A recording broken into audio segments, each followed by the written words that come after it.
Just outside London, where the city gives way to rolling hills, lies a woodland that has stood for over 2,000 years. A forest woven into England's history and its hauntings. This is Epping Forest. Epping is ancient. It once stretched far wider than it does today. Part of the vast Waltham Forest, a royal hunting ground since the time of the Saxons. Kings rode its paths, outlaws hid among its thickets, and commoners told stories of strange figures moving in the mist. Its history is long and bloody. For centuries, Epping was a haunt of bandits and highwaymen. Travelers along the roads that cut through its trees were often ambushed, robbed, and in many cases killed. One of the most infamous was Dick Turpin, the 18th century outlaw whose name still echoes in British folklore. Locals claim his spirit rides through the forest at night, hooves pounding against the earth, gunshots echoing in the dark. Some even report hearing a galloping horse that appears suddenly and vanishes just as quickly. But Epping Forest's mysteries run deeper than bandits.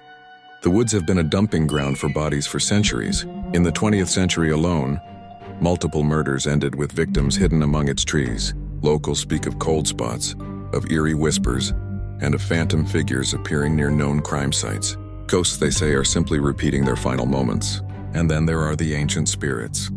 Epping has roots that stretch back into prehistory. Archaeological digs have uncovered Iron Age earthworks, Roman roads, and medieval boundaries.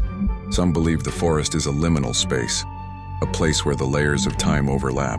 Walk its trails at dawn, and it feels as if you are stepping not just into nature but into history itself. Visitors often describe sudden disorientation, as though the forest wants to lead them astray.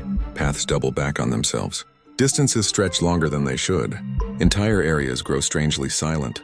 Hunters once claimed that deer would vanish into the mist as if swallowed by the trees themselves. In some corners, paranormal investigators report orbs of light floating above the ground. Others claim to have captured the sounds of voices when no one else was present. A famous ghost story tells of a lady in white, drifting silently through the trees, her face hidden. She has been spotted near an old pond where suicides once occurred. But perhaps the most unnerving thing about Epping is its proximity to London. This isn't a wilderness deep in the mountains or locked away by distance. It is just beyond one of the busiest cities in the world. Millions live at its edges, and yet step into its heart and it feels as though you are utterly alone.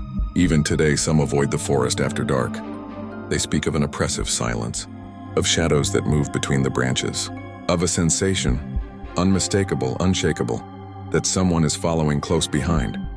Walk Epping's paths long enough and you may find yourself wondering, how many eyes are watching? Are they the ghosts of outlaws, the shadows of victims, or something far older?